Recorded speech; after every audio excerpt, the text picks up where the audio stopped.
the morning that we went over there, it was still dark out. We got up like 3 a.m. and we get on this boat and start cruising over to Kaho'olawe. And by the time we get there, the sun hasn't come up yet, but the sky is starting to light up. And we had to chant to the island, asking the island permission to come ashore. And some of the leaders of the group were representing the Hawaiian gods from a zodiac, and they were listening to our chant. And the first time we did the chant, they said, no, you need to chant again. And you need to chant with more mana, like the power of the spirit. And so, that was a little stressful. I bet. We were the only non-Hawaiians in the whole trip.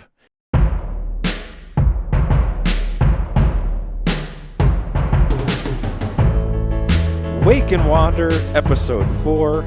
My guest today is John Holman.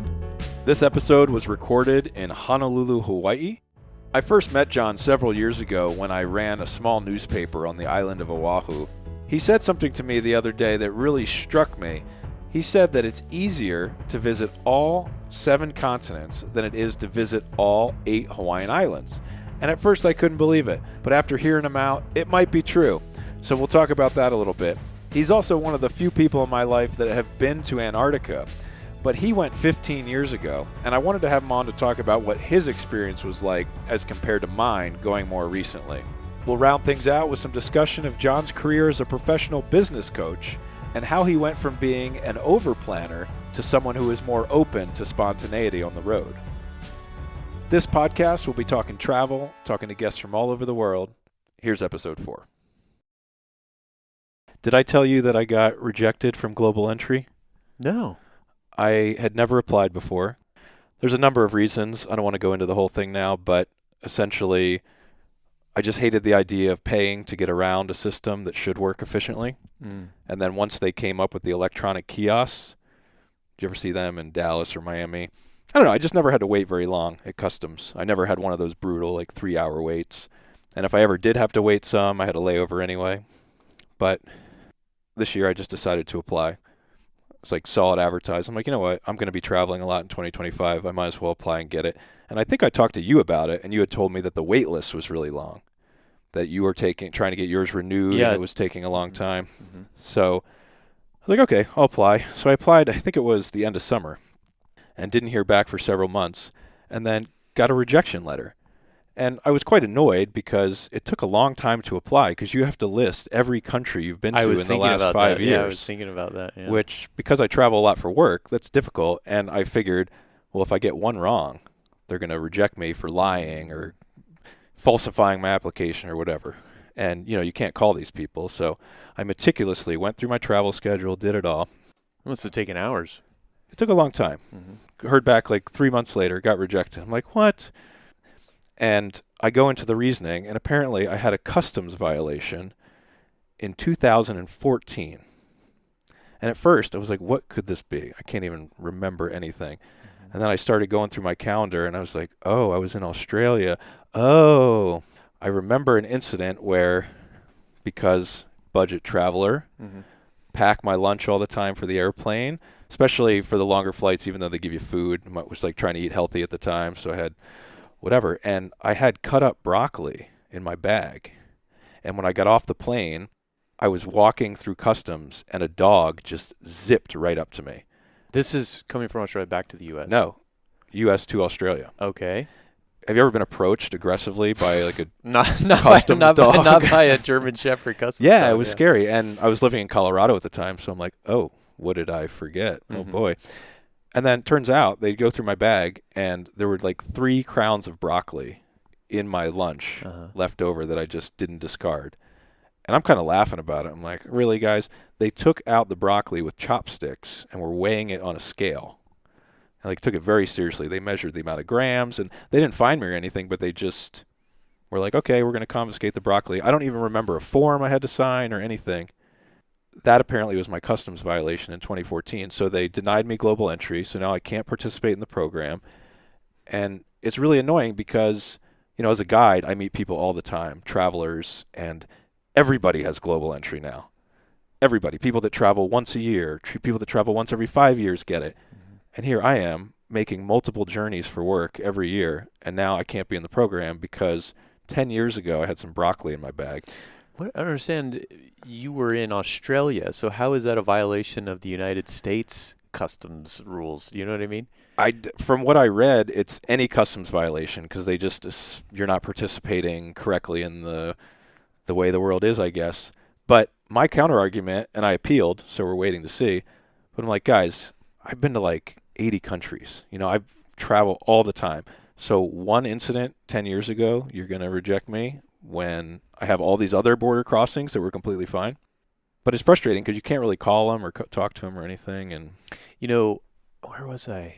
When I came back from my Europe trip, I flew through LA, so London to LA, and then changed planes. Had to go through customs and then catch my Honolulu flight. And they had a global entry desk there, which I've never seen before. So you go down to baggage claim, and then you're leaving baggage claim to like exit that part of the airport, and there was a global entry desk. And I'm like, well, hey, I've been waiting 6 months for my freaking recertification, and it's actually expired. 6 months? Yeah, so they told me in advance. They said you can reapply for your global entry, I think 6 months before it expires. And so 6 months before it expires, I submitted my application, a renewal. And almost 6 months had elapsed, and it was going to expire within 2 weeks. And so I see this global entry desk, and I go up and I waited. There were only 1 or 2 people in front of me, and I get up there, and they're like, we can't look up your file. It's being reviewed. You've already applied, so we see that but they said, don't worry about it. It's under review, so you should be fine. And I'm like, first of all, the people there at the global entry desk couldn't even look at my file. That's insane. Right? Who does look at it? I don't know, somebody somewhere. And they weren't really able to help me. In your case, you might be able to talk to them. I don't know if they had. Anyway, I thought it was interesting they had this counter, which I never even knew existed. I feel like they're making a big push for everyone to apply to it now. I'm not really sure why. I actually really don't like it because when you get global entry, you get TSA PreCheck included, right? And for years, TSA PreCheck has been a dream because there's this long line of people going through security. You got to take off your shoes, take out your liquids, do all that stuff, take off your belt. TSA PreCheck, usually there's a handful of people at most in the line, but because they've been promoting it so much, now the line at TSA PreCheck sometimes is as long as the regular security line. And I don't understand why the U.S. government wants people to go through that. You know what I mean? Totally. I think maybe I don't know. I don't know what it is. But clear is kind of expensive, right? Do they have that at every airport, though? Well, so they didn't have it in Honolulu until recently. And so I've had a few friends, they can share with you like a guest clear pass. So you basically sign up for clear and you get 3 months free. And I think the idea is once you use it, then they're going to start charging you. And so you think, oh, wow, this is really convenient, right? But how does Clear different from PreCheck? It's a total separate security, right? It is. It's a private company versus TSA PreCheck is U.S. government. But they have an agreement. So it's a private company, but the U.S. government says, yeah, we acknowledge and honor whatever their security process is. And the thing that sucks is it's kind of expensive. I want to say it's like $200 a year, where TSA or global entry is like $100 for 5 years, right? So you're paying $200 every single year for clear. But dude, every time I go through the airport now, I just see all these clear employees standing around. Nobody even in the line, like no one. I don't know anybody that uses it. How do they make any money? I don't know. And it's bizarre that they're the only private contractor that can do it. I don't get it. I never had PreCheck either, again, for just various reasons. And in fact, I did get it this past year because I was kind of getting embarrassed on my guiding trips because all my guests would have PreCheck and then the guide didn't. So they would all go through PreCheck and I would be in the long regular line. So I was like, all right, I should probably, I'm telling these people I'm a traveler and a guide, and now I don't even have the basic PreCheck. I think I knew things were going the wrong way when my mom said she wanted to get it. I'm like, what? You never travel anywhere. And she's like, well, I think I'm going to get it. And then I don't have to take my shoes off. And so she went through the process and she was updating me. She applied and she had to go in for an interview, whatever. And she's like, I got it. It was so easy. I said, Mom, here's the thing. That's great. I'm really happy for you. But don't tell anyone. Okay, because there's too many people getting on board. And if you tell people and they get on board, there's more people in line, then we're all going to suffer. So just enjoy it, but enjoy it quietly. Honolulu is nice because most of the time, if you're a local and you're flying to the mainland, it's an overnight flight. And I don't feel the security lines are ever super long. Going inter-island is when I tend to see the biggest lines getting out of Honolulu. Mm-hmm. You know, it's funny, man. You are, outside of the travel writing industry, you're the only person I know that's ever been to Antarctica. Oh, wow. And I'm really fascinated by your story because obviously I just went and it's fresh in my memory. But you went over a decade ago. Mm-hmm. So you were like the OG Antarctic traveler. And what you're saying about PreCheck and global entry, how everyone's doing it now, that's how Antarctica is becoming. Mm-hmm. Travel to Antarctica has exploded in the past 5, 6, 7 years. It really has. And one question I have for you is, did you see any other ships when you were down in Antarctica? I did. Yeah, we probably saw 2 to 3 other ones, keeping their distance, not close, and we were never sharing an experience or sharing an area anywhere. But I did see multiple other ships as we were cruising through. Okay. I was thinking about that this morning, and I don't recall seeing another ship when we were down there. I think maybe we'd seen a ship or two in the distance, but really not that close. And I think about that because when you're there, you feel like you're alone, right? You're thousands of miles away from any city or town or country, and it feels like you're on another planet. And I just imagine with this boom in tourism, and there's even larger ships, right? There's some ships that don't even make landings. They just cruise past the continent, which I don't know why you would want to just drive by and not get on the continent personally. Well, the rule with that is that if you are 500 passengers or less, you can make landings. And if you're 500 passengers or more, you cannot. And for me, someone like you and I, adventurers, of course, the whole point of going down there is to step foot on the continent. But I could see how people, definitely older crowds, would just be fine looking out the window, cruising by. They don't want to go out in the cold or on a Zodiac. So they're just, I could see it. But I'm curious why you wanted to go, because it sounds like from what I've heard of your story is that it was a little impromptu. So I wonder if you could tell us about how you ended up getting down there. Yeah, so I love travel, and I love reading the stories of the old explorers in the age of exploration and how they were discovering different parts of the world and mapping places and meeting new peoples. And so for me, I kind of think of myself, I love to explore in a similar way. Obviously, we're in different times. And so I started traveling all over the world, and after a few years, I traveled to several continents, and I had this dream emerge, which is this dream to visit all 7 continents. And at the time, I had no idea how to get to Antarctica or what that would look like, but I just thought, wow, it would be amazing to go to this great white continent in the south of the whole planet. And I had visited the other 6 continents, and I turned my attention to researching what it would take to get to Antarctica. And I learned that most people, there's kind of 3 ways to get down there. One is you can fly over, and it's a very expensive flight. Last I checked a few years ago, it was like $35,000 to fly over, land on the ice, get out, take a few pictures, get back on the plane, and fly back. Same day? Same day. You're only there for a couple hours, and you're on the middle of the continent on the ice, so there's no wildlife. You're just staring at ice that expands in all directions. I'm like, okay, well, that's expensive and kind of boring. The second way to get down there is to do some work related to Antarctic research. And that's usually you have a specific niche of research in science that you're doing. And so you get to go down, if you're selected or funded, to go down and work at one of the research stations. With the USAP, US Antarctic Program, for example. Correct. That's one of them. Each country has their own research programs. So for us as Americans, that would be the one we'd probably be applying to. And then the third way is to do like an adventure travel trip on a boat. And there's boats of different sizes, right? So I don't think of it as a straight up cruise ship. The ship that I went on was a lot smaller. It had a max capacity of 100 passengers. And so for me, that was really exciting to be on a smaller boat that also has Zodiacs, those inflatable boats, and with a crane. And the crane lifts the Zodiac inflatable boat off of the deck, lowers it into the water. You climb into this little Zodiac, which holds about eight people, and you zoom around the icebergs on the way to the continent. Yeah, how did you choose which company to go on? Because there's a variety of ships you can choose from. So as I was researching, I learned that most of the ships leave from the southern tip of Argentina in a town called Ushuaia. And as I was researching, I learned that the season to go is the austral summer. So the period of time between late November, when the ice pack starts melting and breaking up, until about late February, early March. And then the weather starts turning bad and it's not so good to go there. And in my research, I found that the best time, the peak time to go is mid-January. And the reason for that is you have nearly 24 hours of daylight. The penguins are hatching their chicks.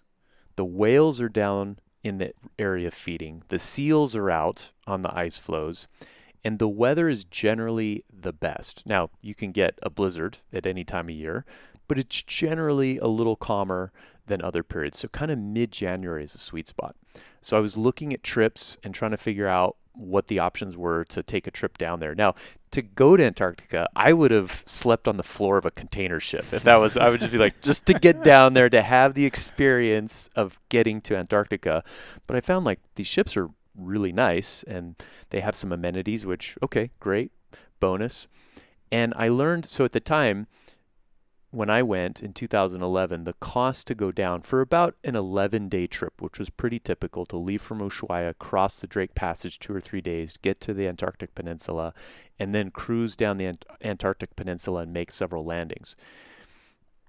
The cost of that at the time was between about $11,000 and $20,000 per passenger, which is a lot, right, for an 11-day trip. And so I was wondering if there are any other ways, any discounted options to get down there. I was trying to do it a little bit more on a budget at the time. And I heard that when the ships have unsold berths or cabins on the ship, they sometimes sell them at a steep discount in the lead up to the trip. And so I was wondering, would it be possible to get one of those discounted fares, but in advance? Because you don't want to fly all the way to the southern tip of Argentina in hopes that you can get onto a ship. Because if you don't, you've just spent all this time and money, vacation time, you've gone down there, and then maybe you don't get on a ship, right? And so I sent an email to the tourism bureau in Ushuaia in Spanish, and I was asking them... Do you speak Spanish? I speak some Spanish. I did use Google Translate, so I wrote the email in English, and then I translated it into Spanish, and I sent it, and I remember the subject line was Antarctica, mi sueño. My dream is to visit all 7 continents, and Antarctica is the last continent for me. Is there any chance that I can book a berth on one of these ships at the discounted rate, but in advance? And they wrote back and they said, there is. Let me refer you to this local tourism office, or it was a, what do you call that? A travel office, that sells. Yeah, travel agency, tour operator. Travel agency, exactly. So a little travel agency called Ushuaia Turismo, and they had connections with the various ships. And I said, is it possible to get a discounted berth? And she came back and said, yeah, actually. And I said, I want to go in mid-January. And she gave me 3 different options of ships. What time of year was it when you were writing this email? I want to say 3-4 months in advance. Wow. Right. Yeah. So because everything I've heard about this is you have to be standing on the dock, the day before the ship leaves, and you get the discounted berth. That's why I sent the email, because I had the same impression, and I was like, well, can I still get that deal, but in advance? And I think what happens is most people that book a trip of this magnitude to fly all the way down there and go to Antarctica, they're booking it 6 months in advance, probably. Typically on average. And so as it gets closer and closer to that date, the ship knows like how full they're going to be. And the ship I chose, so they gave me 3 options, and I chose this ship because it would carry less than 100 passengers. One of the other ships carried more than 100. And the Antarctic Treaty, if you have a ship with more than 100, only so many people can make a landing on the continent at a time. So if it's less than 100, everybody can go on the continent at the same time. If it's more than 100, then you have to sign up for your landings. And I'm like, if I'm going all the way down to Antarctica and I'm spending this money, I want to be able to spend as much time on the continent as possible. And so I found the ship that she offered me had less capacity than 100, and it was right in the peak of mid-January. It's a perfect amount of time. And the ship's name was the Antarctic Dream. No kidding. Yeah. Really? Yeah. Oh, that's awesome. So I picked it for those reasons, and it turned out to have that name. And Well, I guess last minute, quote unquote, is relative. So in Antarctic terms, to your point, it's such a big trip. Like a last minute could be 3 months before because they got to make the preparations, they got to do it all. And just to piggyback off something you said, because I was on a little bit bigger ship, mine was probably more like 300 passengers or so. We didn't have to sign up for our landings, but every day there was a schedule. The ship was broken up into 6 groups, and then every day they would announce the schedule. Like you had some animal, like some people were humpback whales, I was a leopard seal. Each day they would announce, okay, you're going to go on the landing in the morning and you're going to take your Zodiac cruise in the afternoon. So to your point, the boat was fragmented. But it was cool because you got to know people in your group pretty well, but you weren't with everyone on the ship at the same time. Why was it important to you to have that small group? Yeah, I mean, one, the intimacy of the experience of just being on the continent and not feeling like it's Disneyland, right? I mean, in my head, if you said, hey, there's a ship with 300 people, I'd be like, wow, that seems like a lot. And my parents had taken a cruise to Alaska many years before, and it was a smaller ship, and they said it was just great because it was more intimate. They met some of the other passengers, got to know them, and the ship was able to get into some more narrow passages because it was a smaller ship, and they said it was a really wonderful experience. So I think that was maybe in the back of my mind. The big thing too is just, if I'm there in Antarctica, I want to be on the continent as much as possible. I want to see as much wildlife as I can. So I don't want to have to wait my turn to make a landing. So we typically did, I think, 2 landings a day, and I got to be on every one of those.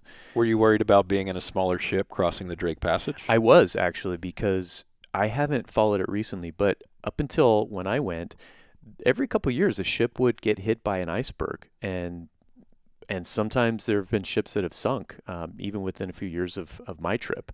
And so I was aware of that. And that was one of the other things I looked for in the ship I went on. It had a reinforced hull specifically for polar trips, because the one that I went on was a former Chilean Navy vessel that was converted into this ship, the Antarctic Dream. And it was built specifically for those waters with icebergs in the water. Not all ships that go down there are. And there's a bit of a code that if a ship gets into trouble, that they'll put out a distress call, and the nearest ship, even if it's hundreds of miles away, will stop what they're doing and go help and rescue some of those people. But there have been some incidents where ships have taken a puncture to the hull and sunk, and people had to be evacuated. Wow, I didn't know that. Yeah. I'm glad I didn't know that before. How did you do with the crossing? Did you get sick? It's funny. I was a little worried about the crossing. A lot of people Passage. are when they go down to Antarctica. Actually, a lot of people that know nothing about Antarctica was like, "Did you sail? Was it rough?" They know about the Drake Passage. Yeah, it's one of the roughest water crossings in the world, typically, or it can be. And the beds in the cabin had a giant seatbelt over the bed, so that while you're in bed sleeping, you can buckle up so that you don't get tossed out of the bed. I don't know. Did you see that? I didn't have those. You didn't no. have those? I met a guy before I went, and he had gone a few years previously, and he warned me about the Drake Passage. He said there was a guy on his ship who was tossed out of bed and broke an arm. I believe it. My ship was newer. My ship was built maybe 5 years ago, so a little more stable, a little more modern. But I could definitely see how we had 10-foot swells, which for the Drake Passage is nothing. I could have seen if it was bigger, yeah, it could be a concern getting thrown out. At one time on the way back, they told us that we might have more wind and a little bit of a swell would hit us, and we had to take everything in our rooms and put it on the floor. That was the protocol, just put everything valuable directly on the floor so nothing falls. But they never said anything about tie yourself into your bed or anything. Did you have to strap yourself in? I didn't, because my crossing was fairly mild, and I took Dramamine because I was worried about it. Still, so my ship had a max capacity of 100 passengers. We only had 40, which was great. So it was even more intimate than I expected. And because I got the budget rate, like I said, the rate for that ship at the time was between $11,000 and $20,000 per passenger. I paid $3,900 for the whole trip. And for me, I thought that was a fantastic deal. And that would be to share a cabin. So if it was full, I would have had like a cabin roommate. But because the ship was more than half empty, I got my own cabin to myself. I'm going to share the website that you sent me about Sure. the discounted deals in the Mhm. episode description so people can check it out if they're looking to get down there. I wonder if you can still book super far in advance, but Ushuaia is worth the trip in itself. I could consider a platform for travel. It's just, hey, let's plan to go to Patagonia. Let's make Ushuaia one of our first stops. Let's see if we can get on a boat to Antarctica. And if we can't, then we'll just hang out in Ushuaia and head over to Chile and Patagonia. I mean, there's so much to see down there just as well. It is, yeah. I mean, I didn't know much about Ushuaia before I went on this trip. The nickname for Ushuaia is the end of the world. And it is a really cool town, kind of perched on the waterfront there. And big mountains rising up. I did some hikes right outside of town to stretch my legs, and right nearby is Tierra del Fuego National Park. And so I did some hiking there as well, just right accessible from Ushuaia. And it was funny because it's the end of the world. It is the final endpoint for anyone who's traveling South America top to bottom. And some people start in Alaska and they go through North America, Central America, and all the way down to the southern tip. And I saw people on that trip. Like there was a guy on a BMW motorcycle kind of finishing his long distance ride. And I even saw two guys on bicycles in Ushuaia, kind of both. They had bike packing equipment on their bikes, and they kind of met in the middle of the road, and they started having a chat, like a spontaneous meeting, like, where did you come from? Where did you come from? But yeah, it has this kind of neat end of the world vibe, but there's some good restaurants and a little bit of culture there, and it's a beautiful spot. Do you know why it's called Tierra del Fuego? I know that there's a story, some of the early explorers that passed through that area reported seeing fires, like bonfires, on the coastline. And the coastline there is so rugged. There have been hundreds of shipwrecks in that area. It's very dangerous, and it's where the Pacific and the Atlantic meet. And so it's a very turbulent area. And so they weren't able to go in any closer to, if I recall, to kind of define like what was going on. Were they trying to communicate the natives? But that's where the name comes from, I think. Yeah, that's my understanding as well. The explorers just seeing the fires from the natives on the land and discovering that area for the first time. So what did you think of Antarctica? A lot of people ask me, how was it? Was it cold? What kind of questions did you get from family and friends when you first came back? It's funny. The two questions I would get first would be why?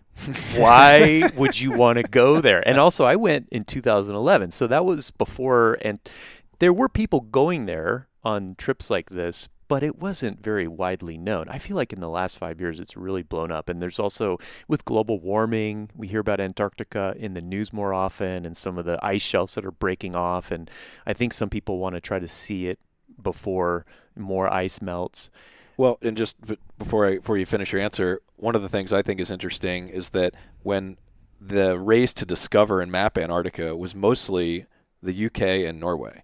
So I think for a lot of people in Europe, there is this history and mentality. Your grandfather talked about it. Your parents talked about Antarctica and this national pride of going down there and having explorers die down there, having ships get lost down there, having your countrymen make these first achievements. We don't have any of that in America. So when we're laughing when people say, why would you want to do that? For Americans, they don't really, there's no connection for us, I don't think. Yeah, that's a good point. It's very geographically isolated from our hemisphere and where we are, and we don't have the same rich exploration history in the age of exploration that some of these other countries you mentioned.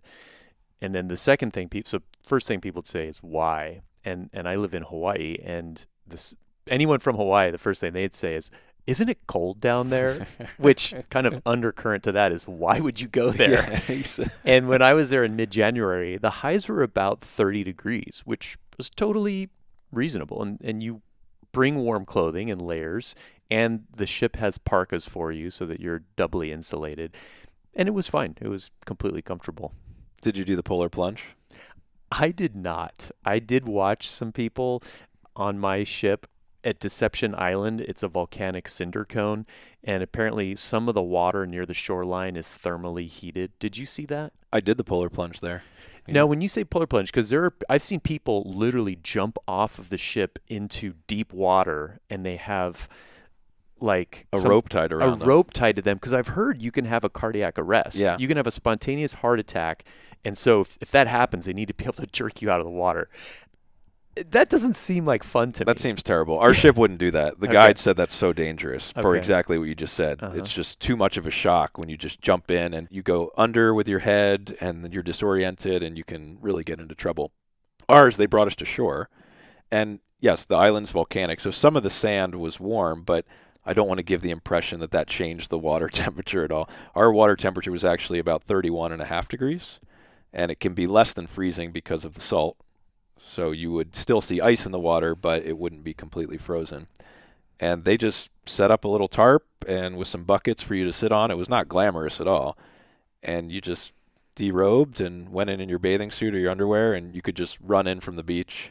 And some people were really sending it. Some people would just run and dive headfirst in, Wow. splash around, be all... for me, like, cold plunges are really difficult. I get really cold really fast. Well, yeah, and I was kind of debating whether to do it, but when I watched other people do it, they look so miserable, because not only is the water like 31.5 degrees, but there was wind blowing when the day I went. Oh, yeah, right? there was So wind. Yeah. you're down to your skivvies, and it's 20 degrees air temperature blowing, and the water's 30 degrees temperature. And they look miserable. Well, that was the weird thing. The water was kind of warmer. Uh-huh. I mean, you're taking off your clothes and you have all this anxiety of like the wind's hitting you, you're feeling freezing, you're like, why am I doing this? And then you just rush into the water and there's this burst of adrenaline. Yeah, your brain was sounding an alarm saying, What "Get are you me out of doing? here." What are you doing? Luckily, our ship had a sauna, so I was able to That get must back have been into nice, the yeah. ship. Yeah. Oh, the sauna was incredible. It was floor to ceiling, glass windows in front of you, and you could just sit in the sauna and watch the icebergs go by, which was really, really nice. So how did you explain to people when they asked you why or some version of that question? What was your answer? Well, I'm reminded of Sir Edmund Hillary's comment after he successfully summited Mount Everest for the first time. And he was asked why. Why did you face death to climb this mountain? And his response was, because it's there.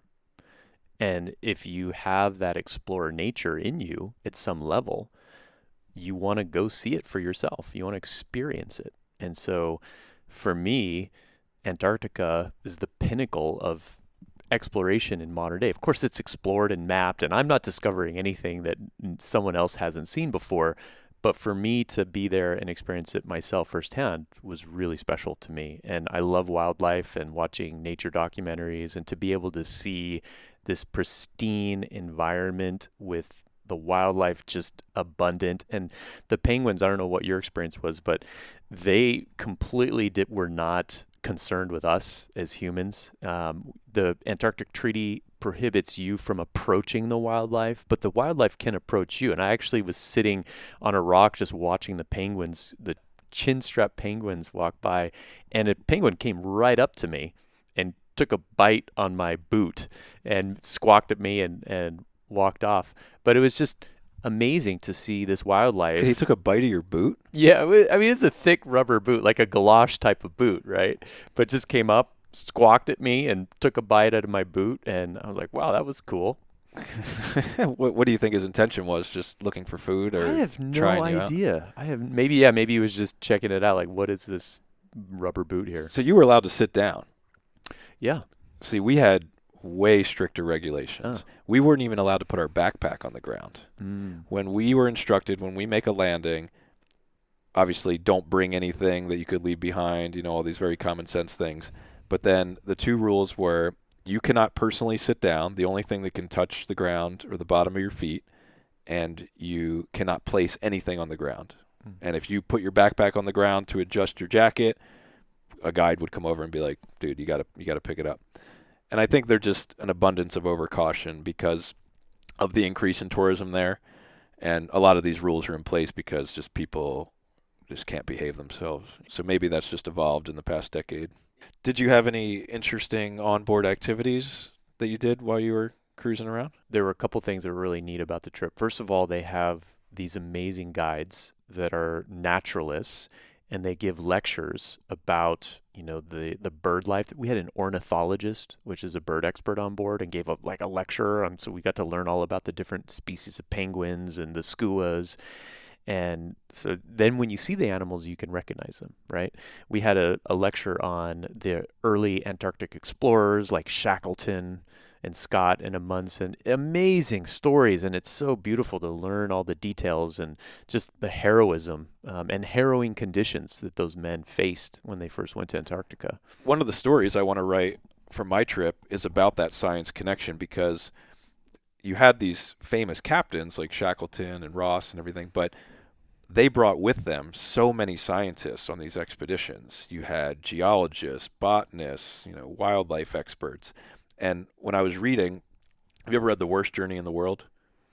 I know that book. It's on my to-read list. Yeah. I'm into it now. Mm-hmm. And in the beginning, it's so cool. They just describe how everyone on board, regardless of whether you were the captain or just an able-bodied seaman, was so involved in the collection of data, specimens, science, and people would take shifts, even if they weren't scientists. And they were just all like, yeah, we're into this idea of discovery when we're going down here.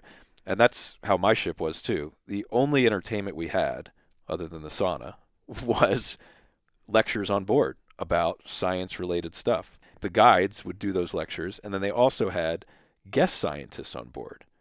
To get funding to go to Antarctica as a scientist is extremely expensive. So the tour companies will give grants, so to speak, free room. And HX did this, our ship. They had guest scientists on board. They would go out in their own Zodiac. The public didn't go with them, and they would be collecting data all day. And in exchange for the ride down there, they would have to give a lecture to us guests. So we would have guest scientists. In fact, Hawaii Antarctica connection at random on my ship was a guy he was a drone operator. He studied dolphin populations here in Hawaii using a drone to measure their size and count them and how pregnant they got and how they were feeding, all this stuff. And so now he's taken that same technology, and he was on this Antarctic vessel using the drones to study the humpback whale population down there, which was incredible, cool. Like, I had no idea, and just to see that tradition of science continue in the tourism today was super cool. That's really neat. Yeah, that's really neat. A really wonderful book on that topic is called Terra Incognita. Sarah Wheeler. I read it. Yeah, it's amazing. She goes and accompanies a number of the scientists that are doing this research, and you kind of get to pull the curtain back and see what are they doing and what are they learning. It's fascinating. So you asked about onboard ship activities. So we had the lectures. And then we also had a photo contest. So one of the guides on our trip was a professional wildlife photographer, and he gave a lecture on how to take really great photos. Some people had really expensive cameras. Others of us had, lesser expensive cameras, or even with phones. He taught us how to take really nice photos with your phone. And so they offered us this opportunity to have a photo competition while we were on the continent, and on the way back through the Drake Passage, we had a slideshow where we showed everyone's best photos, and there were 3 categories. One category was best landscape photo, one was best wildlife photo, and then the third category was best expedition photo. Did you win? It was funny. I told people when we were on the continent, I said, I know I'm going to win the wildlife category. I got the best photo. And they're like, what is it? I'm like, yeah, I don't know. And then I would show them the photo. It was a photo of a single chin strap penguin. And they're like, I have a photo like that. Like, yeah, everybody does. Everybody has hundreds of photos of penguins. So it's kind of a joke, but I don't think I won any of the best because there were some really good photographers on our trip. But it was great to see their perspective too, because they saw things that I didn't see. I was over here, they were here, capturing the elephant seals, amazing photos. So I have some of those up on my website. I have a blog called thelastcontinent.wordpress.com, and I share some of the photos from our photography competition. So you can see some of those. The other thing is I like to write haiku when I travel sometimes. It's just kind of fun to connect with the place while you're there. And so I was writing some haiku on this trip. And while we were on the ship, I asked our lead guide, he had a microphone when he'd give us briefings, and I shared with the group, I said, hey, do you mind if I share a haiku with you? And then I said, how about we have a haiku contest?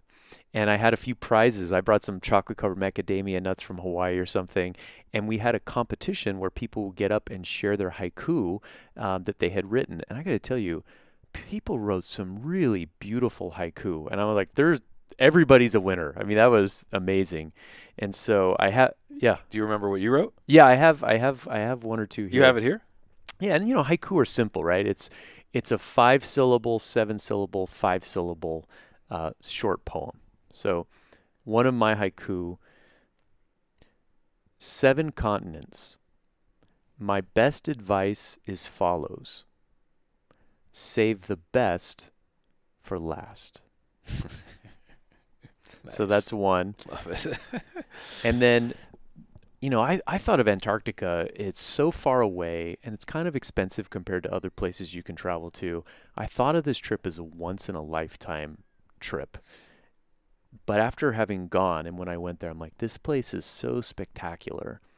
I would love to be able to go back sometime in my life. It's a really special place. And so I wrote this one. Land of endless light brings my heart warmth and delight. Return, I just might. Nice, dude. I love that. It's cool you still have those. Do you frame it or anything? No, it was actually on my blog, the one that I mentioned a minute ago. And so just before this, I was like, what did I write about? What kind of photos, just to refresh myself on the trip? And that was on there. And it was just kind of a fun thing that we got to share. And I just was so blown away by some of the other people's haikus. And it was just a neat thing to share on our trip. It seems like you really planned a lot to go to Antarctica. You just explained all that so perfectly about how you went through it and made your decision of where to go and when and which boat you were looking for. Is that how you always travel, with a very meticulous planning before leaving? It's funny. My travel approach has evolved over the years in that when I first started traveling internationally, I would research and I'd have everything planned out, and I would go to different places and I'd have a list of all the things I wanted to see or experience there.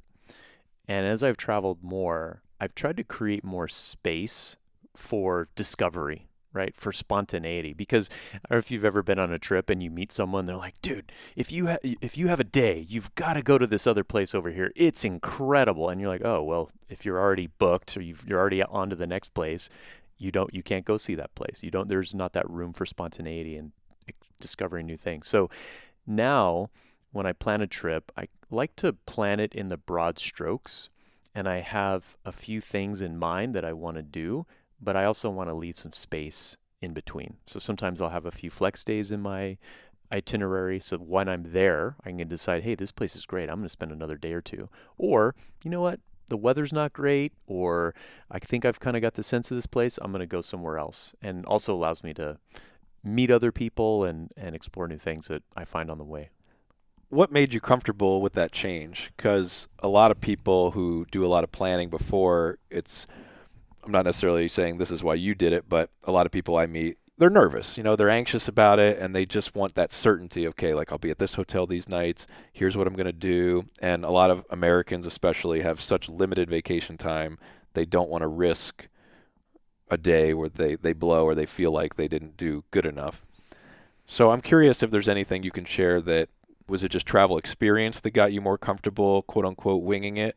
Or was it something that you felt like you were missing opportunities for those discoveries when you were stuck in this rigid plan? Yeah, it's a good question. I'd say two things. One, it's if you're overscheduled, then when you travel, things are going to happen, right? I was in Italy a few weeks ago, and there was a train strike on the day I had plans to take a train to visit a friend of mine. And so we had to completely re-engineer our plans together. And so if everything is super hyper scheduled, things are going to happen when you're traveling, and then you're going to miss this or that, something that you had planned. And so having a little bit of flexibility allows you to be flexible and adjust as needed on the road.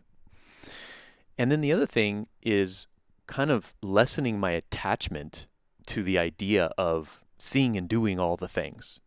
It's like when Hemingway said, you want to leave a little ink in the well, right? You don't want to just write until there's nothing left or squeeze it until you're not getting any drops of juice left. You want to leave a little something left to come back for. And if you don't get to it this time, that's okay. What was the word you used the other day? I think I wrote it down. Like a flaneur? A flaneur. Yeah. Flaneur. What is that? Explain what that is. So a flaneur is a French word, and the definition is essentially someone who roams about without a purpose, but on purpose. So kind of intentionally. Like a wanderer. Yeah, and I mean, it kind of goes back to your brand, Wake and Wander. Love right? how you work that in. Yeah, it's true. It's true because it's like leaving this space, and I've found the value in that even before I heard you use that phrase.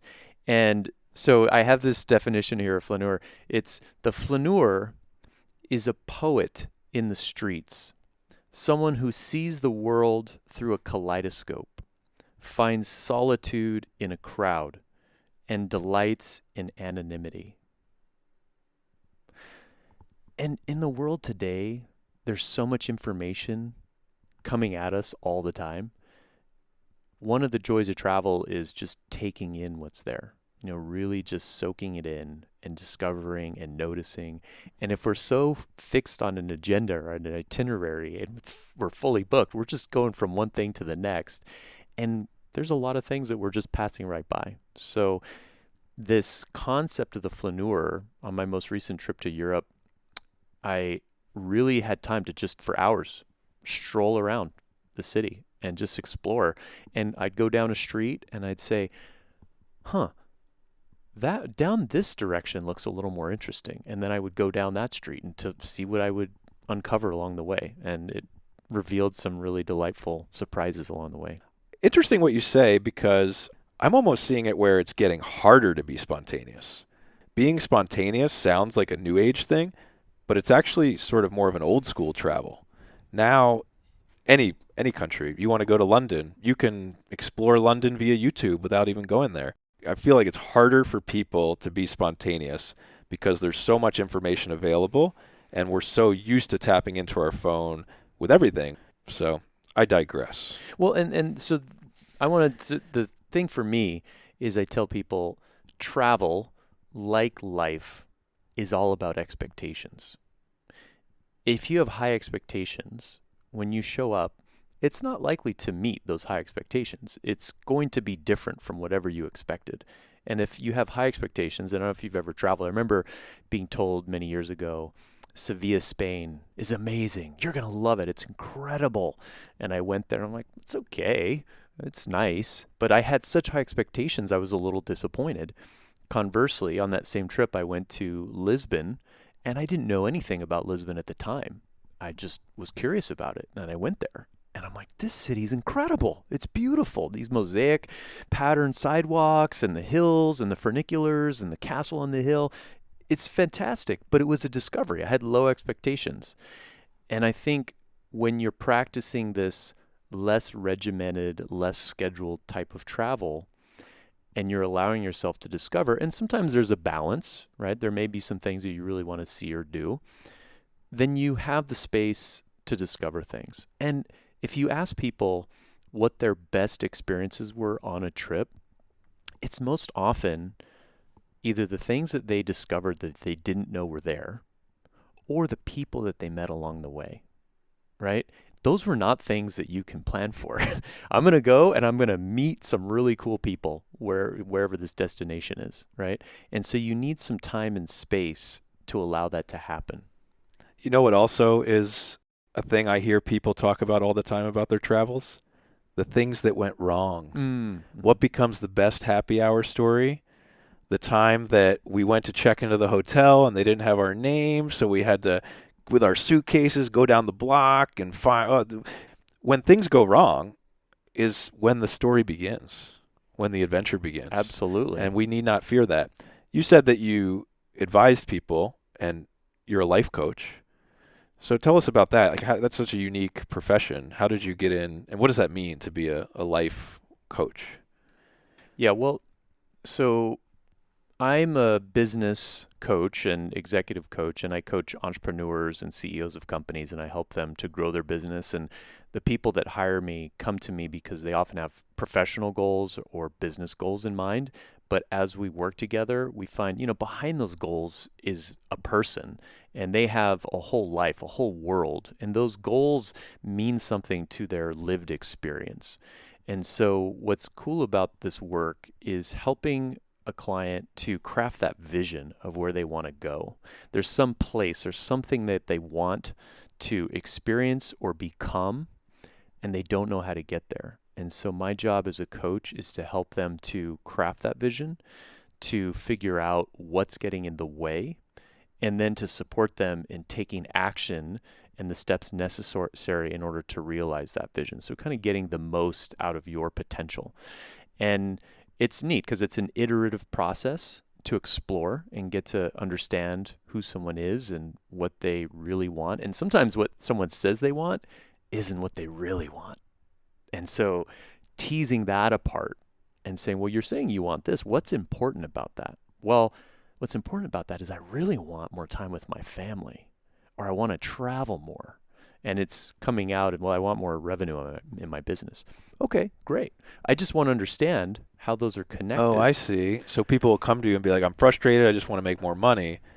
But what they really want is not the money. They want the freedom that provides so they can do X or Y. Absolutely. That's Absolutely. interesting. Yeah. So are you basically a therapist?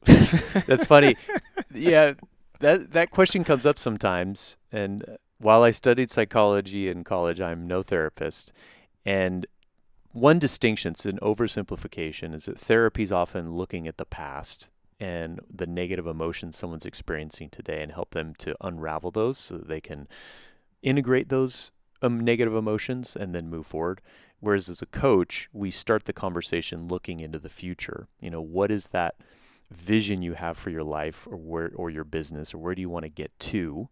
And what's in the way of that now? Why don't you have it now? And how can I help you to realize that vision in your life? That's kind of the approach. Why did you want to get into this field? It's funny. I actually did really consider a career in therapy as a psychologist, helping people. And I found it intellectually interesting, but yeah, there were some areas of it that just didn't appeal to me in that career path. And I had been mentoring people for about 10 years, mostly young people starting out in their careers and then working professionals primarily around public speaking. And I found that I really enjoyed helping people, but mentoring didn't always work, because when you're mentoring someone, you give them advice. You say, this is what I did, and you say, you should try this, but it doesn't always connect. And I found this book on Amazon called The Coaching Habit, and the first review says, after reading this book, I felt like calling everyone I ever mentored and apologizing. And I was like, wow, I got to read this book. So I read the book, and I learned that there's something called the advice monster, when you're just shoving advice down people's throats and saying, this is what you should do, or this is what I did. And it doesn't always resonate with that person. It's not necessarily true to their experience. What's more powerful from a coaching perspective is asking someone questions to elicit what's already inside them. What knowledge, wisdom, resources do they have that they can connect with? And when you ask people these questions, it's like if you have a block of marble, that beautiful sculpture is already inside. That's how Michelangelo approached his sculptures, by the way. A lot of sculptors would kind of iterate. They'd be carving and kind of improvise along the way. He envisioned what the final product was, and he felt that this beautiful sculpture was trapped inside the marble, and it was his job to chisel away and reveal that sculpture. And so as a coach, I don't have a chisel, but I ask questions to help you to unleash or uncover that beautiful sculpture inside in your life, whatever that vision is for you. And when you ask people questions, primarily open-ended questions, people are A, more likely to remember the answer, and B, more likely to take action. Psychologists have found this to be true in studies. And so if you really want to help people, and I love helping people, then this is the most effective approach. What are the most common problems you see people are having when they're coming to you for help? Good question. I think it starts with a vision. So sometimes people have an idea that they want something, like I want to make more money, but they haven't fully fleshed out what's important about that, or how can they get there in their life or their business, or maybe they want a better relationship, in their marriage. And so maybe not having clarity around what the vision is and really making it concrete. I mean, I've had clients say to me before, like, wow, I can't believe I just said that. I've never said that out loud before, that this is the thing that I really want. My spouse doesn't even know that this is important to me. So I think one is the vision. I think another is we all have this inner critic voice in our head at sometimes, and sometimes we don't even realize it's there. But we doubt ourselves, or we question, is this something possible for me? And as a coach, I can be offer an outside perspective and can kind of pop that bubble when it's like, it's totally possible for you. What's in the way of you doing that? Well, I guess nothing. Or maybe I'm getting in my own way. And then helping someone to identify, what are the concrete things? If you want to have that vision, what's the first smallest step you can take in that direction? Well, I didn't think about it like that. I thought it's this big vision that I have, and I don't know how I'm going to get there. Okay, well, what's the very first step you can take to move in that direction? And what kind of support do you need along the way? Because also, accountability is a huge challenge for a lot of people, right? They have a goal, they want to move in that direction, but if they haven't shared it with someone and no one's holding them accountable, they can easily, fall short. Are you giving them homework to do, to think about it, or do you ever just say, hey, maybe you should just go on like a 3-day backpacking trip and just think about it? Do you ever send people with a prescription for like, hey, why don't you go to Spain for a week and just... Yeah, as a coach, I would never just prescribe something like that to someone.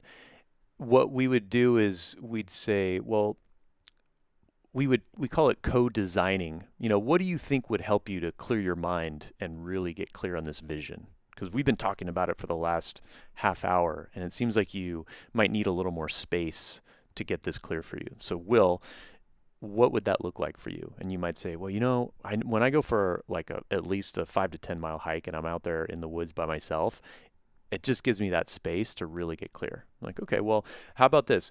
Would you be willing this next week to go take a 5 to 10 mile solo hike and just focus on this for that hike, and then come back and share with me, what you came up with? So now you're being held accountable, but it's something that you like to do and you've already identified helps you to crystallize that vision.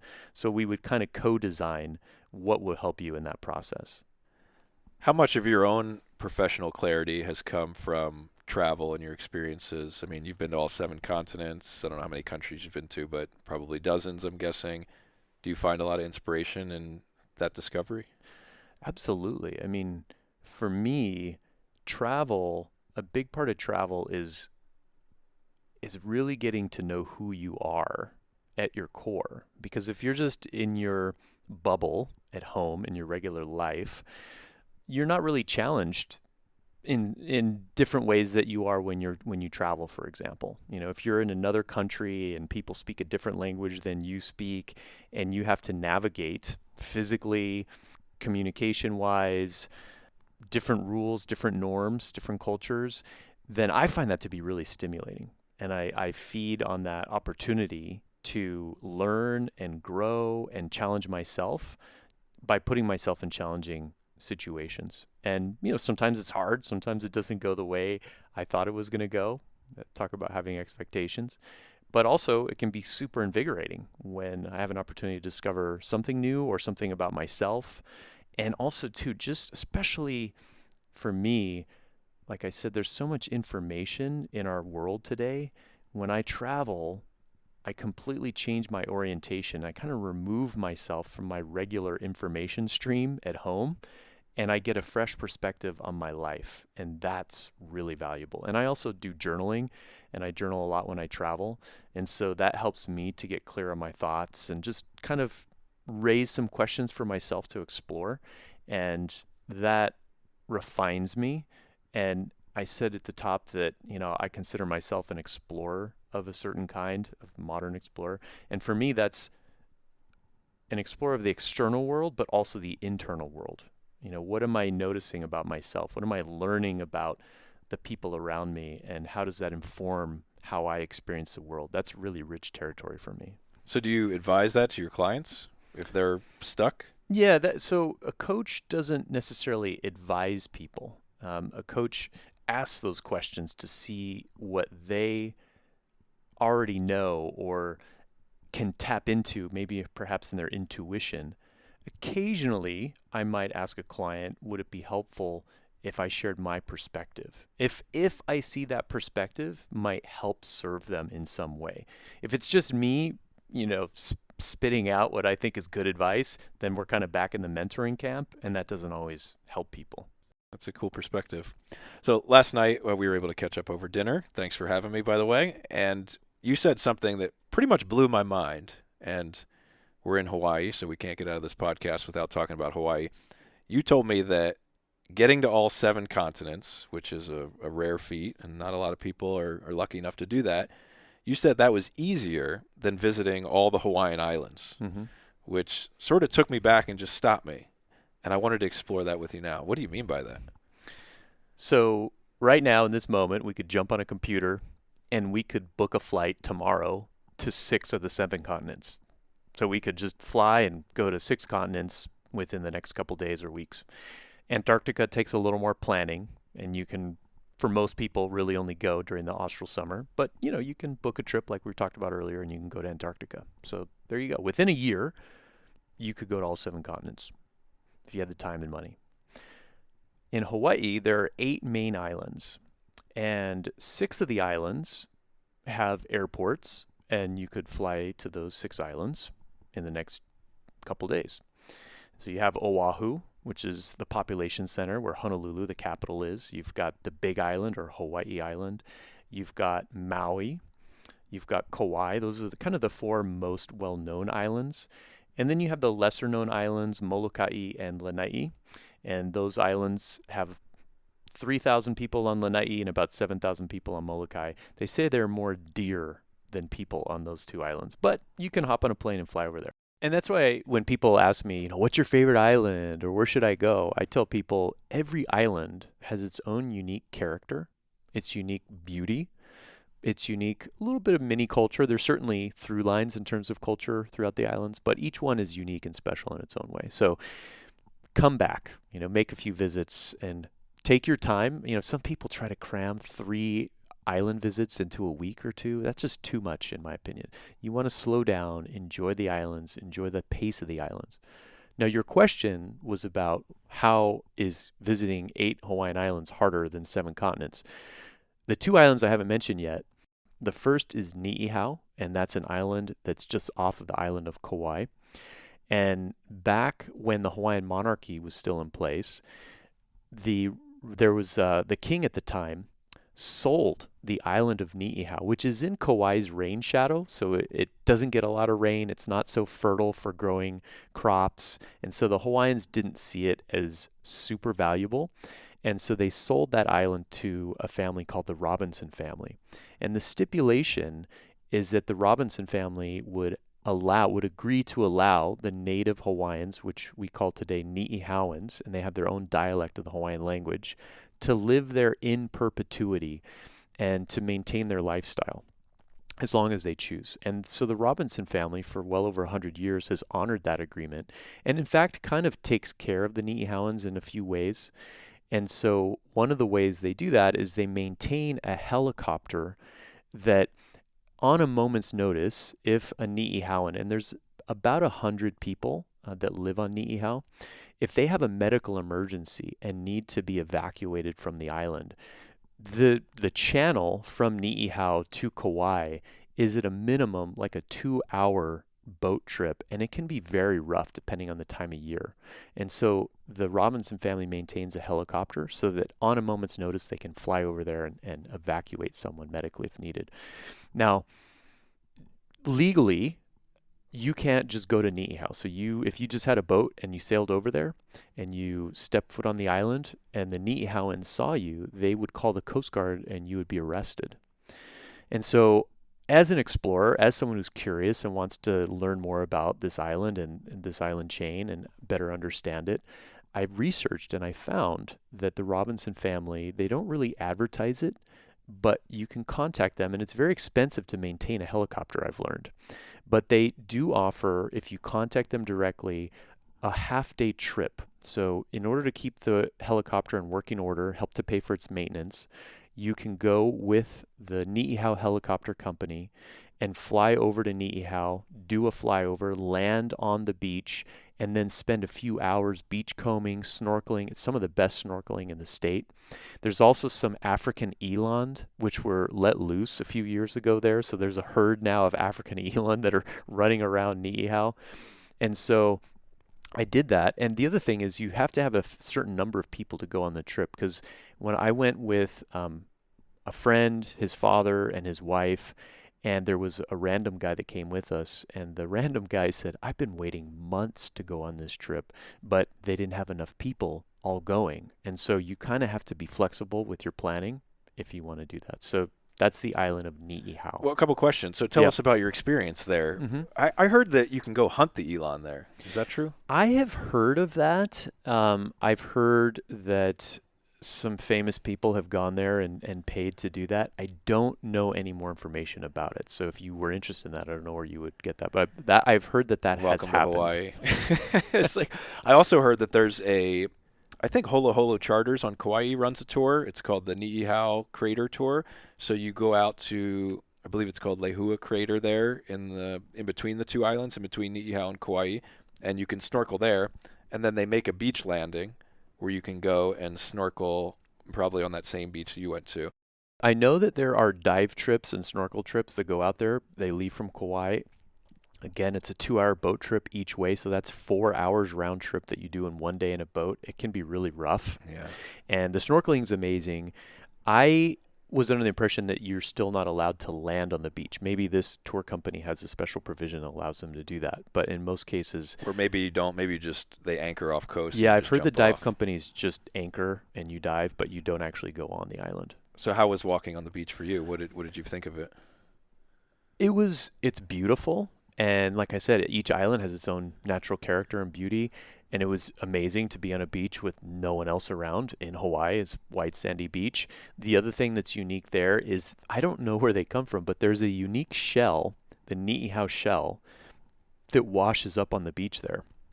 And I don't know why, but these shells are not found anywhere else in the islands, to my knowledge. And so the Ni'ihaus are actually known for collecting these, they're little teeny tiny round shells, and they make necklaces out of them. So in order to make one necklace, you're probably collecting hundreds of these little shells. They're just little tiny shells. And when you go over on this trip, you're permitted to collect them. And so we were able to collect some of those shells. Do you have them? I do, yeah, I have some. Oh, you have to show me. Yeah, I'd love to show you. Yeah. And so you can do that. We also brought snorkel gear when we went snorkeling in the water. It was some of the clearest snorkeling and some really vibrantly colored fish that I haven't seen anywhere else in the state. And there was a lot of flotsam, a lot of junk that had washed up from the ocean onto the shore. One of the highlights was we found a marine light bulb, a giant light bulb, almost a foot tall, that was red in color. And somehow this light bulb had not cracked on the rocks, but had washed up on the beach. And so you were permitted to, whatever you collect on the beach, you can take with you. One provision is if you see any Ni'ihauans, and we saw maybe half mile away, 3/4 of a mile away, we saw some Ni'ihauans collecting opihi, which are kind of these mollusks that are stuck to the rocks. You're not allowed to interact with them. So that's one stipulation. When you can't say anything. You can't engage with them. I think if they engage you, then that's okay. It's like the penguins. Exactly. You can't approach them. They approach you. Did you see the settlement at all? The town? When you fly over, or when I flew over, in my experience, we did a very brief kind of flyover, but I think they intentionally tried not to bother the people that live there. And so it was just a very brief flyover, and it just looked like a couple scattered shacks on the ground. Really, not like infrastructure or roads or anything, really? Like, it looked like dirt paths. Wow. In fact, there was a truck that we saw, the Ni'ihauans that were collecting the opihi. They did have a truck, so I guess there are vehicles on the island. I recall hearing that there's a barge that goes over once a week with provisions, probably groceries, maybe fuel. But yeah, it's pretty basic, pretty Spartan.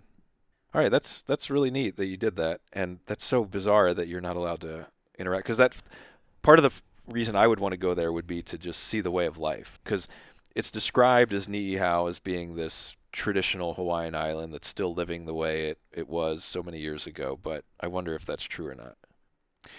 Yeah, that's interesting. I mean, it'd be a really interesting case study on just what technology has been adopted and what are the traditional ways that are still being employed there. It's also just bizarre that an island you can see from Kauai, which is, a tourism darling now, would be off limits. And it's just some couple hundred people are living there. Nobody can interact with them. Nobody can talk to them. They're in their own little world so close so far. I'm trying to think of another place in the world where that's true. Yeah, that's interesting. It reminds me, there's that native population, I think, living on islands south of India. Did you hear about the missionary who went there and he wanted to save them, and he went on the beach and they killed him They with did. spears? Yeah. This is off India? Yeah, I think it's an island group off of the coast of India, and I believe it's part of India. And it's an isolated tribe that's like Stone Age, basically, in how they live, and they use bows and arrows and spears.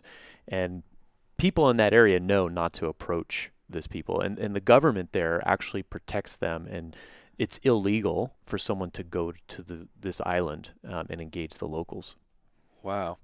Papua New Guinea's like that too, where you'll have these tribes that are just completely cut off, and if you approach them, like remember that Nat Geo story like a decade ago where they were trying to track this nomadic tribe, and when they arrived, one of the little girls got sick and the tribe blamed the Nat Geo team. They basically had to perform this high stakes rescue to get this girl out and down to healthcare because the tribe told them that if this girl dies, it's your fault and we're going to kill you. And they had to have this, instead of going there and documenting the tribe, the story became, we got to get this girl out and down and make sure she doesn't die. I was fortunate enough to go in 2014, and it was the exact same way. Like, you would go to these highland areas and people practice witchcraft. Like, you have villages with shamans who are giving advice and giving predictions based on these ancient witchcraft practices, which is just bizarre. But they're rocking, they're doing it.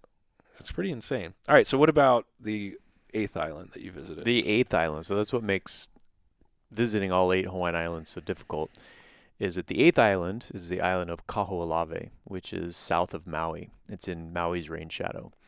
And Kaho'olawe was historically sacred to the native Hawaiian people, and they used it as a place to conduct celestial navigation training and trying to coordinate the stars and study the stars.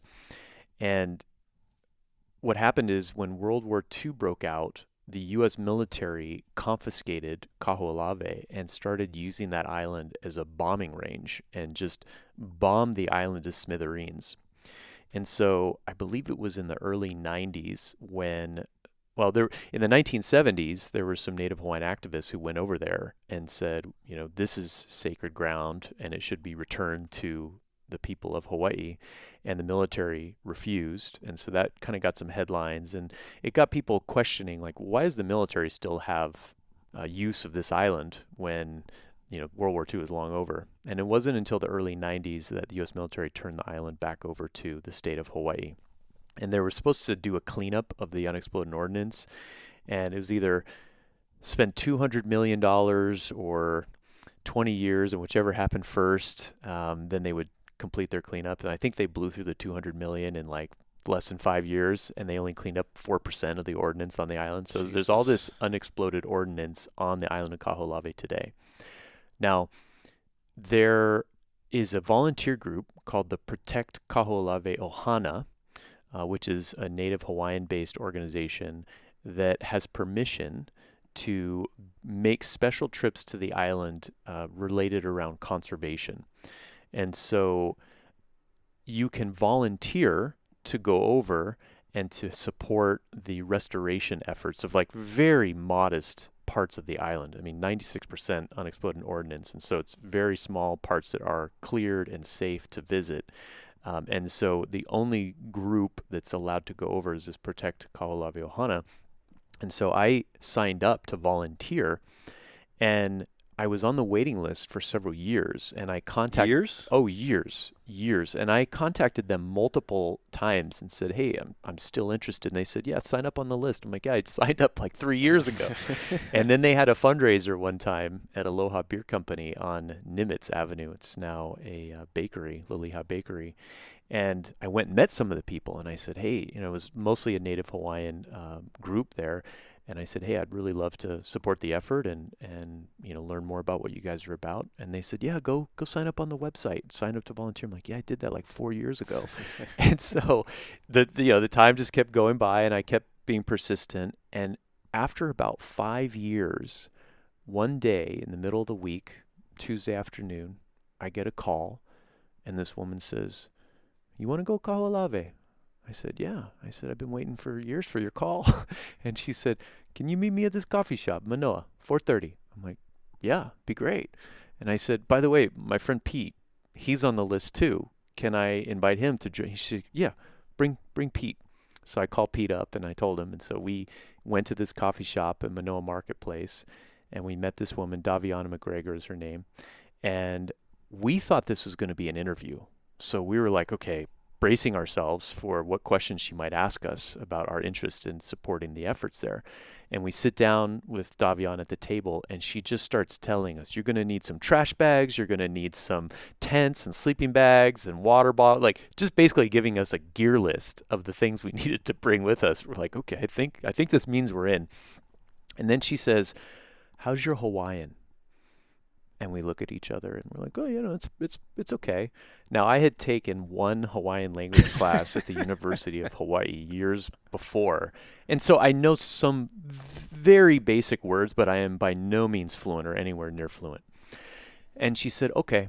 And she slides this piece of paper across the table to us, and it's some Hawaiian chants. And she says, "I want to hear your Hawaiian chants."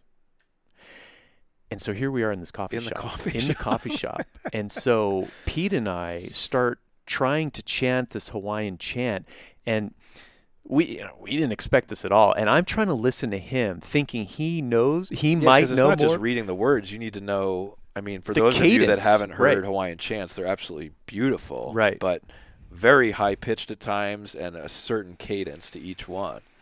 Correct. Did you know? No, and I was trying to listen to him, and he was trying to listen to me, and we sounded probably like dying cats or something. And I just imagine you in this coffee shop in Manoa, where it's like university students, and you're just sitting and she doesn't say anything, and we kind of get through this chant, and it's terrible. And then she's like, "You guys are going to need to practice your chants." We're like, "Yeah, we will." And she told us there were actually 4 or 5 different chants that she said we had to memorize before we went on the trip. And each chant had a different purpose. So one chant, when we were approaching the island early in the morning, so we all gathered on the island of Maui to kind of stage as a group before we took a boat over to Kaho'olawe. And the morning that we went over there, it was still dark out. We got up like 3 a.m. and we get on this boat and start cruising over to Kaho'olawe. And by the time we get there, the sun hasn't come up yet, but the sky is starting to light up.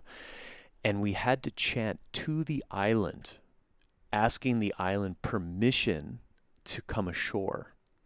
And some of the leaders of the group were representing the Hawaiian gods from a zodiac, and they were listening to our chant. And the first time we did the chant, they said, "No, you need to chant again. And you need to chant with more mana, like the power of the spirit." And so, that was a little stressful. I bet. We were the only non-Hawaiians in the whole trip. And the first night when we were there on Maui staging as a group is where we went around the room and made introductions. And people were like, "My name's Kimo. I went to Kamehameha." And everyone's like, "Yeah, Kamehameha." For those that don't know, Kamehameha Schools is the Native Hawaiian private school here in the islands. And if you're Native Hawaiian blood, then you can go to that school. And it's a great school. And then, "My name's Leilani. I went to Kamehameha." "Yeah, Kamehameha." And then it got to me. I was like, "My name's John." And I've been trying to come here for 5 years. I've been wanting to be a part of this and support the effort and learn more about Hawaiian culture and this island. And it was neat. I felt really a little awkward, making my introduction because I wasn't Hawaiian. But afterwards, people came up to me and they said, "Hey, that's really cool. It's really cool that you've been wanting to come here for 5 years, and now you're here, and we're glad you're here." And that was really heartwarming. And then back on the island, we made this chant. I forget what your question was about that. No, I was just asking who else was on who the was on the boat. boat, You yeah. answered the question. Mm-hmm. Yeah. Yeah. So keep going. So they rejected your chant. Yeah, we had to chant again, louder and with more spirit, with more mana, and then they accepted our chant. And when we landed, there is a kind of a little bit of a rocky, pebbly beach there, and the boat can't actually come on shore because there's unexploded ordnance in the water too, right? And probably immediately right in front of that beach, they've done some metal detecting, so that's safe. But we had to jump out of the boat and swim a little bit until we had feet, still in the water, but kind of half on shore, half still in the water. And we formed a human chain. And all of our belongings, all of the food that we brought, all of our camping gear we put in trash bags so that it would be waterproof for the crossing. And with the human chain, we offloaded all of our food, all of our gear for that weekend onto the beach. And once we had unloaded all of the gear, then we all circled up on the beach and we had a special blessing where I believe it was Daviana McGregor, who was kind of like the kumu, the teacher. She did a special Hawaiian blessing, and then we were in turn, one at a time, kind of invited to join the island, right? To be a part of this space over the next couple of days. And it was a ritual. It was a beautiful experience to be a part of. That human chain is not something to be overlooked either. That's very, very traditional Hawaiian. Lau Lima, the concept of many hands doing the work. And that's how they build a lot of their temples. They would build human chains for miles to pass the rocks, one to the next person. And so that's really cool. You got to do it just a little small kind there, but that's really, they seem to taking this very seriously. Yeah, seriously, but also, people were friendly and welcoming and very keen to share the culture. And, here I'm not a native Hawaiian, but people were very open to sharing and appreciated our dedication to showing up that weekend. And the first day, we kind of got camp set up and we got a little orientation of the island, and they had cleared a certain, there's small patches of the island had been cleared, and we got to go up to an overlook point and get a lay of the land of the island and learn more about the history of the island and the Hawaiians' relationship to it. And our project at that time, the vision was to build kind of like a trail that would go around the perimeter of the island so that in the future Hawaiians could visit and kind of make a bit of a pilgrimage. And when I was there, I'd say less than 3% of that trail had been built. And so our job all day over the weekend was to just move rocks and to create a pathway. And I think someone had come before with metal detectors just to make sure that there wasn't ordnance in that specific area. And we had instructions that if we uncovered or came across any ordnance, to stop what we were doing, to remove ourselves physically from that space and report it to one of the leaders of the group so that they could cordon it off. They took it very seriously, but yeah, it was a beautiful thing to be a part of. You camped in a tent. Yeah. Could you see Maui from your campsite? Oh, absolutely. Yeah. We're looking right onto Maui and Haleakala from the side of the island that we landed on was the north side facing Maui. And one of the chants we had to, when we wake up in the morning, one of the leaders would blow a conch shell. It's called a pu in Hawaiian. And so you hear this call, this horn sounding, and that was the call to wake up. And we woke up before the sun came up, and we would all go up on this ridge and face the sun and do a Hawaiian chant welcoming the sunrise as it broke over Haleakala on Maui. Beautiful. Mm-hmm. Wow. Did they talk about what the long-term intention is to return to the Hawaiian people, but would that be to live there, to start studying the stars again out there? Did they talk about what the goals might be? I don't recall specific goals like that. I think at the time the focus was to build this trail, and this trail ideally would allow Hawaiians to come safely where the ordinance had been cleared and to have some connection with the island by making like a pilgrimage around the perimeter of the island. So that was the vision at the time. You mentioned that one of your pieces of advice is for people when they come to not try and cram too many islands into a visit. Do you have any other tips? Like, question I get asked, for example, all the time is, what's the best time of year to go to Hawaii? What do you think the answer to that question is? Well, so the best time of year to come to Hawaii, you can come here any time of year. That's what I say. Yeah, you can come here any time of year. Now, the busy periods are here are when other people have their vacations. So summertime is a busier time because everyone else is on summer vacation. Spring break can be a busy time, and the Christmas, New Year's period can be a busy time because that's when other people are coming here. I'd say January, like kind of mid-January through March, can be a little rainier than other times of the year.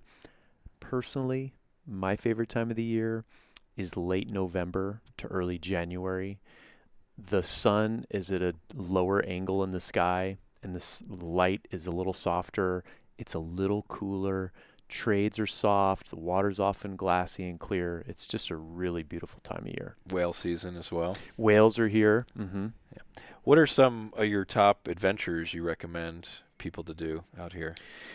Well, I mean, everyone has their own interests and risk tolerance, and so I'm an adventure traveler, and I love to really get out there. And I mean, one of the most spectacular places I've been in the whole world is here in Hawaii, and that's the Nepali coast on Kauai. There's several ways to experience it. You can go on a snorkel tour. You can hike the Nepali coast if you get the appropriate permits. You also can kayak the Nepali coast, which I've done. And that's a beautiful way to experience the coast and camp on the beach along the way. Again, you need permits to be able to do that, but it's a really special place. That's one of the oldest parts of the modern-day chain of Hawaii. That's true. I think that's why it's so beautiful, because the mountains are so eroded and jagged. Mm-hmm. And they've done a really nice job of preserving it. It's all a state wilderness area. Yeah. So you can't drive it. You can't access it otherwise than really foot. But your question was, what do I recommend, or what advice do I have? Which is, I heard this from Elizabeth Gilbert, who wrote the book Eat, Pray, Love. She's an author, and she has some really insightful comments. One of the things she said is, follow your curiosity. And I think that applies well to travel, right? Like, what are you curious about? What do you want to learn about? Do you want to learn about Native Hawaiian culture? Then go to the Bishop Museum. Go to some of the cultural parks that we have here in the islands. If you love volcanoes, go to the Big Island, go to Volcanoes National Park and do some of the hikes there. Right now, the volcano's been erupting off and on. So if you're lucky, you might see some of the eruptions. And so what are you like? And for some people, they're foodies, right? So they really enjoy food. Honolulu has some amazing restaurants. And so you could come here and have a food experience, do a cooking class perhaps, a food tour. So what are you curious about? And so for me, when I'm traveling or planning a trip, I think about what kind of experiences do I want to have? And what am I curious about learning more about? So when I went to Italy a few months ago, I wanted to learn more about wine. So I did a wine tour in Tuscany, and I heard about something called agriturismos, which is like a farm to table concept, but you actually stay there on the farm. And some of the produce and grapes that are grown there that's turned into wine, you get to consume when you're staying there as a guest. And so I'm like, wow, that sounds amazing. So I stayed in agriturismo in Tuscany, and it was beautiful. It was such a neat experience that we don't have in our backyard here. So that's what I recommend to people is, what are you curious about, and what kind of experiences do you want to have? I think the islands, because they're so different and they have their own unique personalities, once you do what you just suggested and answer the question of what you want to experience, it's very easy to figure out where to go.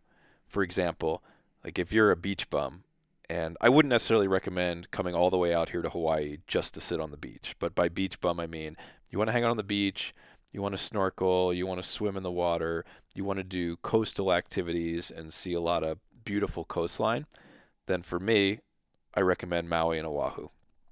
Some of the best beaches in the entire world on both those islands. There's a debate amongst people on Oahu and Maui on who might have the better beaches.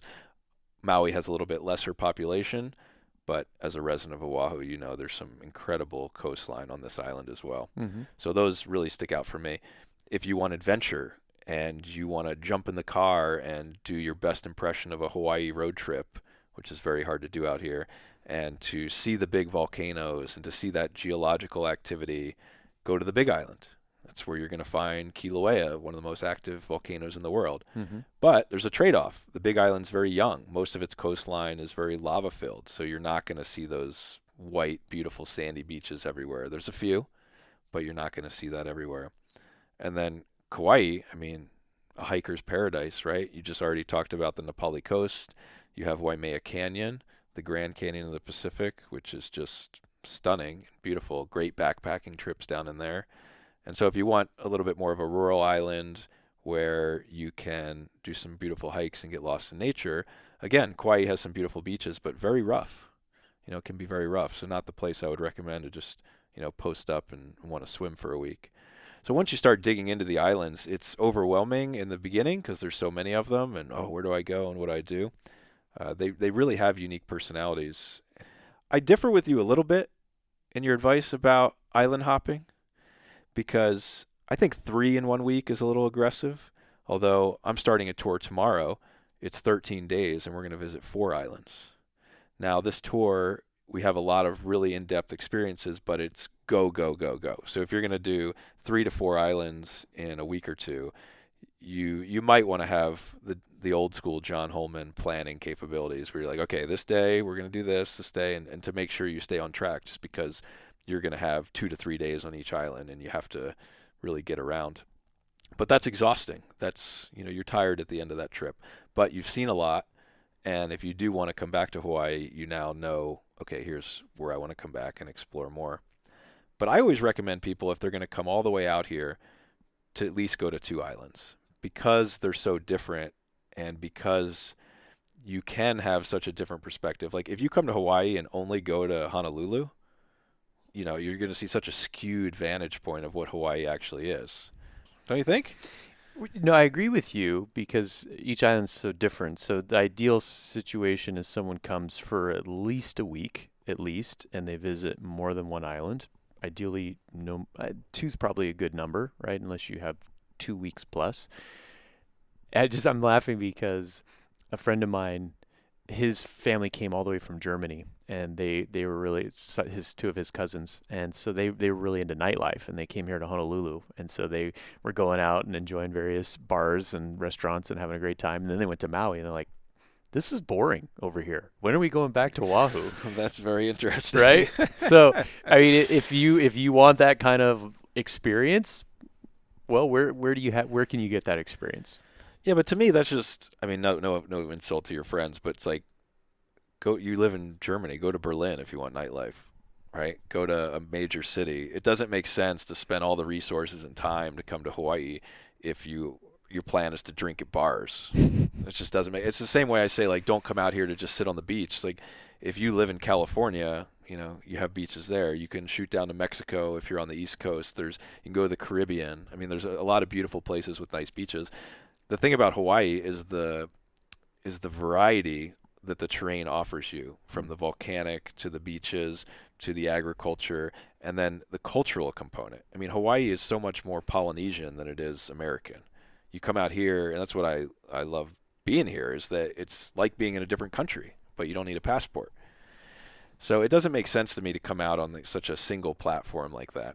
And if you're going to go just to Oahu, you're going to see one way that Hawaiians live here, but you go over to Big Island and it couldn't be more different. That said, if you just visited Big Island, you would get such a different perspective than if you went to Maui. So with them being so close and being able to fly between them, it's annoying to have to pack your bag and get between them, but I think 2 islands in a week is super reasonable. And if somebody was keen on doing 3, I would say, hey, let's do it. Go for it. So to each their own. Yeah, some people, they want to see as much as they can on a trip. Conversely, it's nice to slow down and to enjoy the pace of the islands, and maybe find like a restaurant you really enjoy, or a beach that's really beautiful. And if you're going from island to island, you only see it once, and then you're off to the next island. But That's true. if you kind of hunker down in the southern part of Kauai and Poipu, and you got it's a beautiful area. It's a beautiful place to spend a week if you wanted to. Yeah, it really is. I mean, I guess the bottom line is just be grateful for whatever time and experience you have. The thing I tell people, don't overthink it. Whatever you do, you're going to have a blast here in Hawaii. If you go to one island, if you go to 5, like, you're going to enjoy yourself. So whatever you have, mostly it comes down to cost too, and like time and resources. Do you have the time? Do you have the money? Do you have the patience and the energy? And how much do you want to accomplish? What do you need the trip to be? Is it supposed to be restorative, or is it supposed to be adventurous? So whatever that matrix is for you, you figure it out. Absolutely. Yeah. Love it, brother. It's a beautiful place. It's always awesome to catch up with you, man, when I'm out here, and I appreciate you coming on and sharing some travel stories with us. Thanks for having me, Will. Yeah, no worries. It's been great. Anything next for you? Anything next? Yeah, I've been planning this trip for a while now. I love bossa nova music, Latin jazz, and I want to do a bossa nova exploratory trip through Brazil. I don't really even think I know what that is. Girl from Ipanema is the most recognized song in the world. Girl from what? The Girl from Ipanema. It's the most recognized song in the world, along with Happy Birthday. Those are the two songs that people around the world most recognize. And when you hear it, you'll know what I'm talking about. I'm just looking it up now. It's a Brazilian style of music that combines samba and jazz, is known for its relaxed rhythm and smooth melodies. So are you dancing to this? I love live performance, so I would love to see some. It's a little more relaxed, tranquilo style, and it's just very easygoing and pleasant, and some beautiful musicianship. Bossa Nova originated in Rio de Janeiro in the late 1950s. Mm-hmm. A group of students, artists, and musicians created a new sound. The term literally translates to new wave. The music is often played with few rhythm instruments such as guitar, drum, piano. Influenced by traditional Brazilian music and rhythms, American jazz, and Portuguese lyrics. Like fado, kind of? That's Portuguese, yeah? Portuguese fado, yep. That's more guitar-driven, I think, isn't it? It's guitar and very vocal. It's very, yeah. very performative vocal, and something that you wouldn't dance to. You sit quietly and watch. Yeah, this is, imagine just, hearing the shore at Ipanema Beach in Rio, the surf, crashing up, and someone out there with a acoustic guitar kind of crooning along, maybe some other instruments. That's kind of more the feel of the bossa nova. Okay. Well, we got to listen to the song on the way back. Oh, definitely. Then, but we got to go. Thanks again, buddy. Good to see you, man. All right. Thank you, Will. Thank you so much for listening to the episode today. If you enjoyed it, you may like the previous episode, Rapping on a New York City Bus Tour with Boy Pierce. Our next episode, we're going to go out to Montana to chat with the owner of a local ski hill who says it might be better for him and his business if he were to sell to a bigger company. Don't hear that too often. We'll also get into what it's like to own a ski resort. What are the day-to-day realities of that? Is it cool? Is it fun? And what does the future of skiing look like with climate change and travel? See you next week. In the meantime, you can find me at Wake and Wander Will. Wide world. Yes, now I'm riding the terrain, flying high up once again. Got my crew sitting healthy and my boo living wealthy. Level 99, never settle in my mind. So I pedal and I climb up the pedestal and find almighty weapon. So I calm, lightly step into the castle. Satchel, tackled, wrestled down the corridor where I'm grounded through the floor. Roundhouse into my core, down, out, and through the door. Sword down at my side, I gotta round up and ride. Face boss, break jaws till I take off. Face off, stop and swing my serious strike. This is it, take the title, disappear in the night. To the whole wide world. Got the keys to the kingdom overseas with the wisdom guarantee that my rhythm hit the whole wide world. Slay the boss in the castle when we cross final battle. Then I walk out, travel to the whole wide world. Got the keys to the kingdom overseas with the wisdom guarantee that my rhythm hit the whole wide world. Slay the boss in the castle when we cross final battle. Then I walk out, travel.